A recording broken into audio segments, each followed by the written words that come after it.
loving me, I loving you.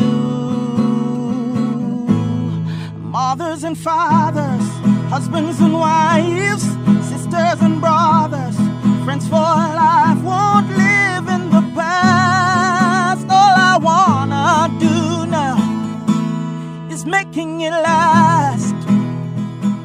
Miss Kitty Rose, Minister Cat Kitty Rose. That is how she wants me to introduce her. I'm going to be having a conversation with this lady. Welcome, Miss Kitty. Hey, making it last. Hey, Sister Lorraine, what's good, everybody? All right. Hola, ¿cómo está?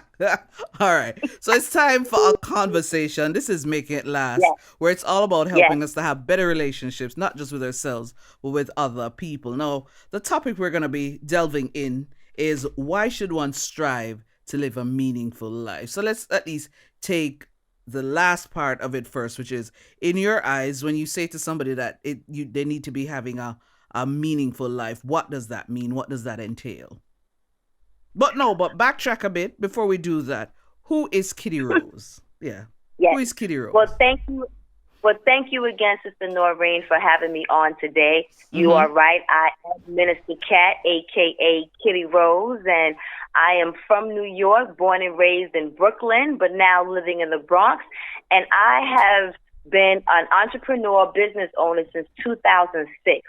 And when I became a business owner and looking for what I wanted to be represented as, the Kitty Rose lifestyle came into existence because as an artist in Harlem, I was in retail, I was in fashion, I was in marketing. You know, I had my hands in the arts. I wanted to continue to do the art, whatever that meant, however creatively, which meant my lifestyle, whatever I could do to, you know, be a full-time parent and still make a living and provide for my family. So I started doing a number of things. I was in retail, and then from retail, I got into the activism work because I ended up leaving my husband, and he took me to court. And when we went to court, I ended up becoming a community activist, helping other parents go through the process. Then I was at the Mary Center, and I started working with women. So my 15 years in self-employment was an involvement of various things to take me to where I'm at now, where I've decided to dedicate my life again, become a minister, an ordained minister in 2016, and now I use my ministry in TV and film. I produce television, and in 2019, I started producing my first one-woman comedic satire called I Am You that I'm now performing virtually because of, you know, COVID. The pandemic. So that is who Kitty Rose is. But the core message of Kitty Rose is to live a happy life, because with all of those things that I've done, they've brought such meaning. It has allowed me to be happy even through the trials and tribulations, the storms, the headaches, some really bad shit that led to some other great shit. So the reason why I feel that, you know, I live my life so openly as a business on a personal level is because I think we have lost how to have meaningful lives because we've become too busy and bogged down. And that's also a part of the mental slavery that we as a people have been, you know, put on, that we haven't given ourselves the time or the tools to know how to have a meaningful life. So we want to, but we're too busy. So I made a conscious decision from day one that I was going to live my life to the fullest because it was a gift. And I wasn't going to live under the thumb of nobody. But how many of us know what to do and how to do it and what that looks like? So the Kitty Rose lifestyle, Kitty Rose, Minister Cat, is a reflection of what that looks like. That's who I am. And that's why I believe that living your life with meaning and to the fullest is important, because shit, you only got one. Okay. That we know of. So help me to understand it. Are you then saying that for you, being happy and living a meaningful life are basically the same thing? Yeah, man.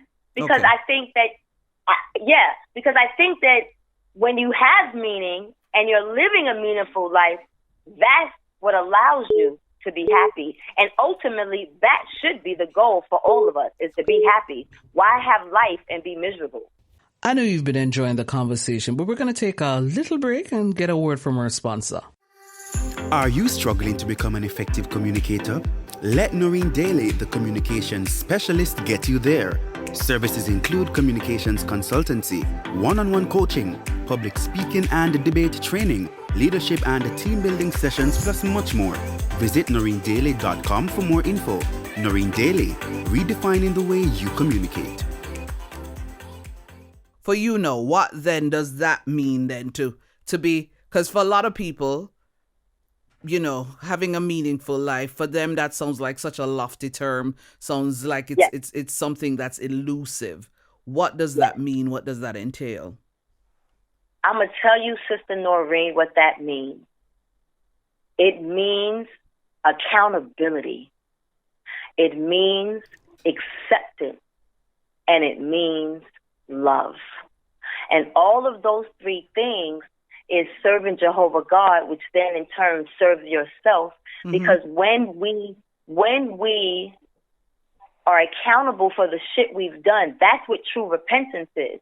We can't say, Lord, forgive me, and then go back and do the same shit over and over. When we say, Lord, forgive me, and we take accountability to what we've done to do better, then we take ownership. We've acknowledged what it is, because now we're not ashamed, because Jehovah is not shaming us. He said, all right, I got you. I love you still.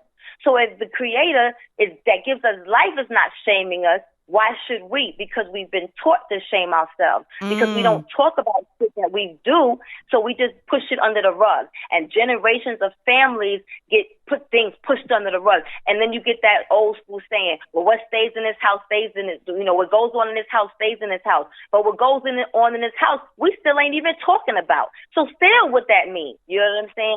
So because we're not addressing it, it doesn't allow us to be accountable. It allows us to be shameful. So when we're accountable, we can let go of the shame, and then we can learn to love ourselves. And when we learn to love ourselves and appreciate ourselves without the baggage, without the shame, then you can be happy. We're miserable not understanding why our relationships are not working, why we can't hold down this job here, or why can't we find our place in the world, or why I feel empty. Because we're not holding ourselves accountable to the life experience that we've done along the way, because we're in shame and embarrassed. So now we just repeat them or we deny them.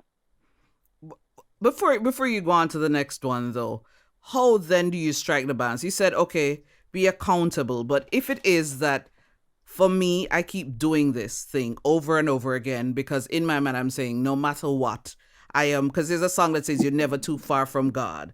So if it is that somehow in my mind I keep doing this thing because I'm saying no matter what, God will still accept me, isn't that somehow bordering on being even presumptuous? Or are you saying no, that is still then being accountable because God's gonna, still accept you? Well, Jehovah's not gonna accept us if we assume. Jehovah's accepting us because we're humbling ourselves, acknowledging that we have to put the work in.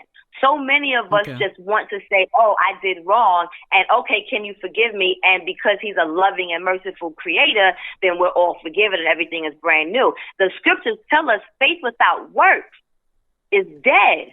So we being accountable isn't just saying, okay, I did wrong. No, being accountable is, well, why did I do this? Where is this coming from? What does this mean? Is this really about me? Let me look into my past. Let me look into my family. Let me look into see, what the trends that my mom has, that my dad has. Let me pick up and understand that this might not even have anything to do with me. Let me relieve myself from this burden and understand why I'm repeating this and why I'm doing this or why I'm not understanding.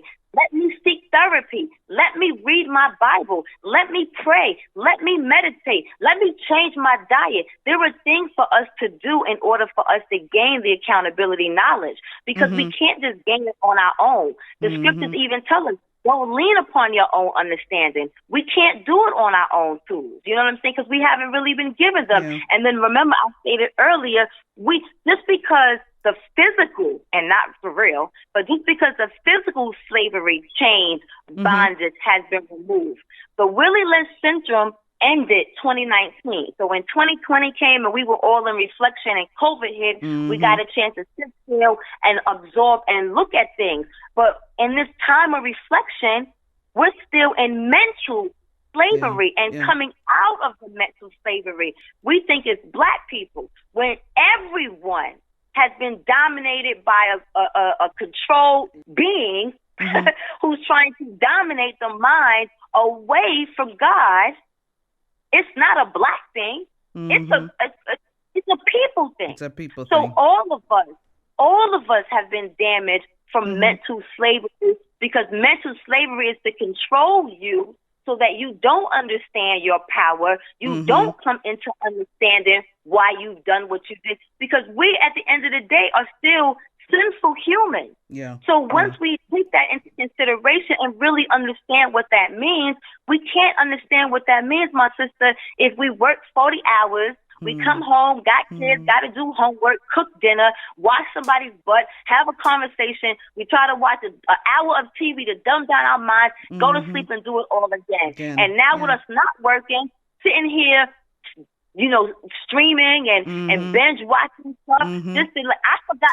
I ain't gonna lie to you. I forgot today was Friday. I forget now what day is. What day it is. Because I'm just not in the house and the days are coming together. Yeah. Which now is not allowing me to be as creative as I want to be. So if I'm not being as creative as I want to be because I'm stuck in this quarantine, imagine, am I now gonna really read the scriptures? Some of us did, but some of us did in the beginning, but now we in it a year later. Are we still doing it? In the beginning of this COVID, I was working out and detoxing. Girl, that went by for a good 3-4 months. You know what I'm saying? And after that, the moment passed. Yeah, honey. And then I stopped doing that crack. I know you've been enjoying the conversation, but we're going to take a little break and get a word from our sponsor. So, the whole idea of a branding strategy sounded so exotic and so fancy to me.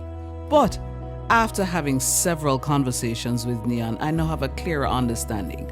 I am sure of what my identity is, what it is that I want people to see Noreen Daly as. Thanks, Neon. Thanks, Splint. Visit them at wearesplint.com. So we've said a lot, but we've basically answered the question, because why should one then strive with all of this? Why should one strive to be happy and to be living a meaningful life? Why? Because life is a gift. And when you don't live it, you're slapping God in the face, because he gave you life to live and be happy. He didn't give us life to be miserable and sad. Yeah, that's an excellent note to end on, actually, Kitty. Thank you so much for having this conversation with me, where it's all about... Yeah. Thanks for joining us, listeners. We just spoke with Kitty Rose. And remember, for this podcast, it's all about helping us to have better relationships, not just with ourselves, but with other people. I'm Noreen Daly. Until next time. Making it last is all I care to do. You loving me, I loving you. Mothers and fathers, husbands and wives,